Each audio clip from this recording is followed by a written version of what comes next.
Welcome back, and today we are going to be taking a look at the overweight Sea Harrier FRS.1, whether it's worth it or not, and if you are going to be picking it up, how do you go around playing it, and how do you go around grinding with it. The Sea Harrier FRS.1 is the 10.7 squadron vehicle that you can grind by sinking a lot of time, not much effort, but mainly a lot of time. And do you want to allot all that time into a vehicle that you might not want to actually play? The kit of this thing is quite okay. The guns are a little bit lackluster. We are looking at the Aidens here with 260 rounds in total, so about 180 rounds per gun. But we do have 4 AIM-9Ls. And we have a decent amount of countermeasures with 60 pops. I run them on mixed because you don't really run that hot. You don't really need to use that many flares, so you can get away with running chaff as well. And you just need a little bit of altitude in this thing. You cannot really deck hug on this because you don't have the top end acceleration and you just simply lose too much speed.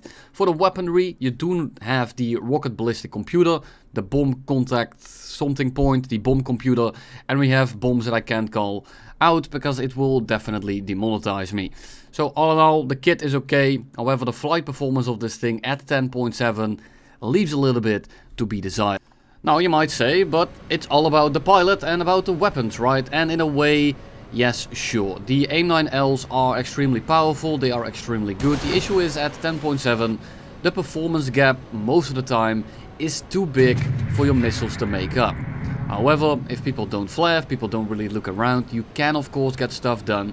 But this is not exclusive to the Harrier. Anything that has good missiles can essentially do the job that this thing has. And yes, it does have a radar, but it doesn't really have radar missiles, so I just tend to turn it off. Helps a little bit with the playstyle and trying to launch at people from angles where they don't really expect it from. And if I give them a warning with the RWR, that's just going to increase the chances of them flaring it. And you might have guessed that I would prefer it if they don't. And just like in real life, I just prefer it if people don't use countermeasures. Like if I run up to someone with a shank, I don't want him to pull out a 9mm. So I just try to come from the shadows. And that's essentially how you fly this thing. I come in, I drop my missiles, I basically run out of missiles. But as I do that, I kill half the team, which is great. The flight performance, it's okay, it's definitely workable. And again, subsonics, especially the ones that don't have the best top end acceleration, you can definitely dogfight them. Now don't think that your thrust vectoring is going to win you every fight you get into, because they can simply just run away.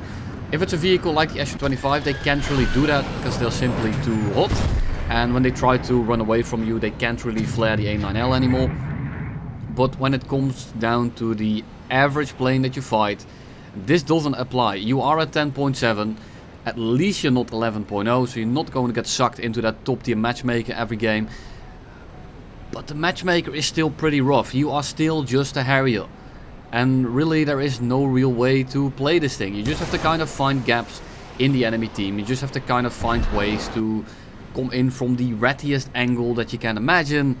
And just pray that people don't really see you. You can fight people that aren't that quick. The issue is at 10.7, basically everything you run into is supersonic. If you are familiar with flying the AV-8C, the AV-8A, or maybe even the Harrier GR3, they almost have the same flight performance. This thing is even slightly worse. Of course, when you get into these kind of positions, this vehicle is better than the GR3 and the AV-8s. But you kind of need to create these opportunities, and the second your team starts falling apart, the second it goes into the late game and people start paying attention more because maybe it's only 3v3, 4v4, there's not as many people around, it's very easy for everyone to just constantly look at you. And once that starts happening, you're just going to run out of energy eventually. Eventually you're just out of energy, you just turn into a helicopter, even without the thrust nozzles. And I have a basically perfect showcase of that in the end. But let's look at the way we are going to be playing this thing. We are gonna stay at a decent altitude, especially depending on the BR range. This game is a full down tier. We are at 9.7, and that makes it a little bit easier for us to go to altitude, get really high, and then start giving the Zaza to people. The Milan here, I mean, he doesn't have flares. When you get fully down tier, this thing is kind of criminal because there are a decent amount of vehicles that don't have flares. There I got tripped up by my friendly's heat signature and I still shot it. I shouldn't have. And something like an F4C is just gonna do absolutely nothing to me as long as I have missiles. The second I run out of missiles, I can't really touch this guy. He is too quick, he has too good of an acceleration at higher speeds. But when I do have missiles, this guy essentially cannot get close to me. If he does, he dies. He needs to treat me like playing a horror game. He needs to stay outside of my bubble. And if he doesn't, he is gonna have a little bit of an issue. Sure, he can use my teammate as flash, like that guy just did, but in general, it's planes like this that kind of ruin BRs. It doesn't have the best flight performance, but it has good missiles, and because of the combination, the BR is mostly going to be relatively low. It's the same with the A-10s, and all the other planes with high-powered all-aspect missiles on pretty bad frames. This creates a bit of a dynamic that you just need to rush someone, hope it runs out of missiles or come from enough angles so that he can't just look at you and delete you from the game. So basically you have to play it like Russia did in World War II. Just keep running until they run out of bullets. And this is annoying, and it makes a lot of vehicles at these BR ranges completely unplayable. Before, there was a time where the missiles had a little bit of a different dynamic with air resistance, with pull, acceleration and that good stuff. I think it changed about 4 months ago. And before that, you could actually dodge these missiles by flying into the head-on. Then once he starts getting the lock, you can go sideways to the left or the right. And this would almost guarantee a bad launch. And it would make it so that the missile couldn't pull into you.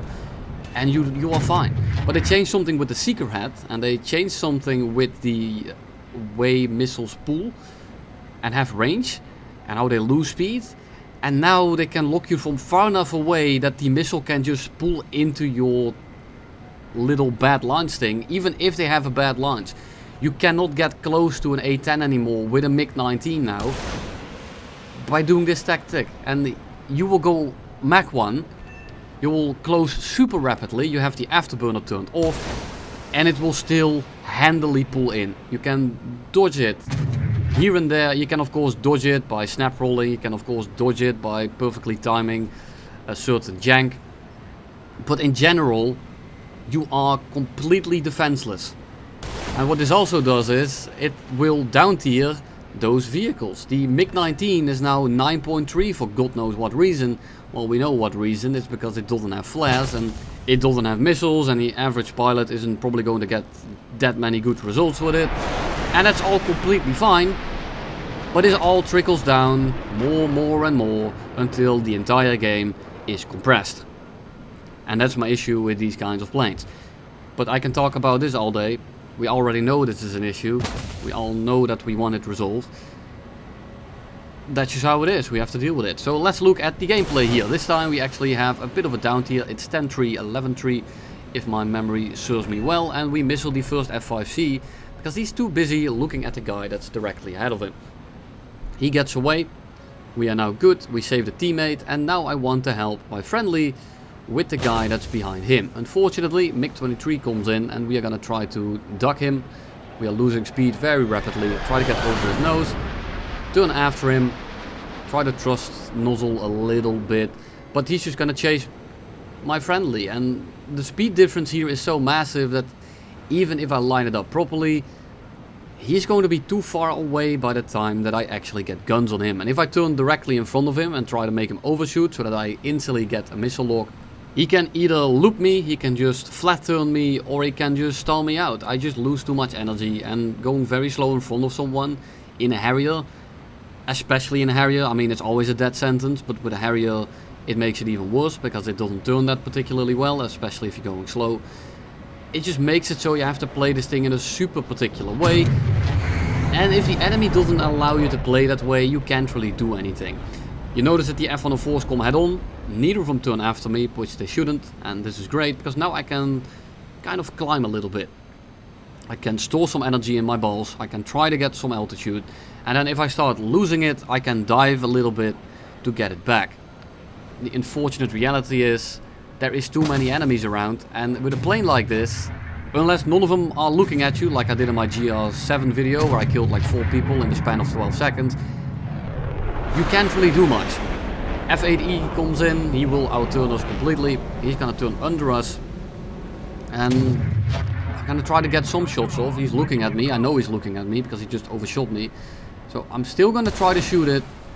I decided not to, but last second I did anyway. He's easily going to flare it. But I need to get something done, so I decided, let's just fire it off anyway. Let's make sure that I try to get some kills in so I can actually win the match. F5C on our 6. F8E is turning after us. And there is more people coming in. But I can't go defensive against the F104 now, because then the F5C gets on my 6. And I can't really go for the F5C, because then the F104 kills me. So I turn out. Make sure to put as much distance as I can between myself and the F5. Works fine, but then the other F104 also comes in a little bit of a staggered manner. And now I am completely surrounded. And with a plane like this, you are waiting for the inevitable just explosion to happen that sends you back to the hangar. We turn in the F5C. We're going to try to make him crash here. We are very low to the ground. He's maybe going to compress a little bit. Didn't work out. Let's try that again. F5E this time. This time it actually works. How terrific. So we have an F8E on our left, F104 coming in, F5 coming in, F5 on the horizon. Try to dodge that one, doesn't really work out. I am simply going too slow. I can't really dodge these guys and I'm forced to turn after them. I'm gonna try to get the F5C here, shoot the first one, turn into the F8 to make sure that he has the worst angle possible, so he can't try to loop me. And luckily the other F5 is not actually taking part of this tango, and I can go for broken leg. Now let's hope I can actually kill this guy. Luckily he misjudges the head-on completely. I am suicidal at this point because I just need to kill people. I'm itching for it. I just need to do it. I haven't worked in a few days. I haven't been able to do so. So in-game will suffice. And then instantly, like we did before, we are gonna try to climb a little bit to make sure that we have some energy stored in our balls. That makes it so that we can dive to get some back. The F8E here will absolutely rinse us on his own. There's a Su-39 next to him, which is not really a threat on his own, but he's right next to him. And then we have the N104 that will absolutely run trains on us. All in all, not exactly ideal. F8E comes in. I'm gonna try to make him compress, overshoot, maybe crash into a mountain. Neither of these things happen, but he flies away. Su-39 underneath us. And at this point I probably should just send it after the Su-39, but I'm really worried about the two guys that just overshot me, that they're gonna turn around and chase me, but they didn't. I had a free opportunity to kill the Su-39 right there, and I kind of wasted it. I am now just climbing away from him, and when you fly like this, it's very easy to kill these kind of subsonics. The climb rate at lower speeds of the Harrier is nuts. It's extremely good, and he's just sending Vickers my way. I don't really need to flare these, but I mean, I got kind of spooked. I can't really say it any other way. I'm going to spiral the Su-39 up here. I'm gonna try to make it so that he goes up for us, that he keeps turning for us, and that he stalls himself out. The issue is that with the Harrier, because I'm going so slow, and I'm not in the, what's it called, the actual VTOL helicopter mode, I can't really turn into him, even though I have him completely energy trapped. Right now I'm trying to turn after him. I notice that the F4F is kind of coming back here, so I need to kind of wrap this up quickly. But I'm also running relatively low on fuel. I'm going very slow. We're gonna try to turn behind the Su-39 here. The issue is, he is going to run away. I would have killed him in 1 or 2 more turns. I would be out of fuel, but I'm not making it back to the base anyway. So we are gonna try to shoot missiles off at this guy in the hope that we get a lucky hit in. Then we turn around and we totally make it back to the runway because we have a whole 40 seconds of fuel. Unfortunately, the tickets suddenly dropped by 4,000. So I didn't die. I lost some tickets. Trust me. Really, guys, I never died. Never. Never happened before. You don't see it on screen. Didn't happen.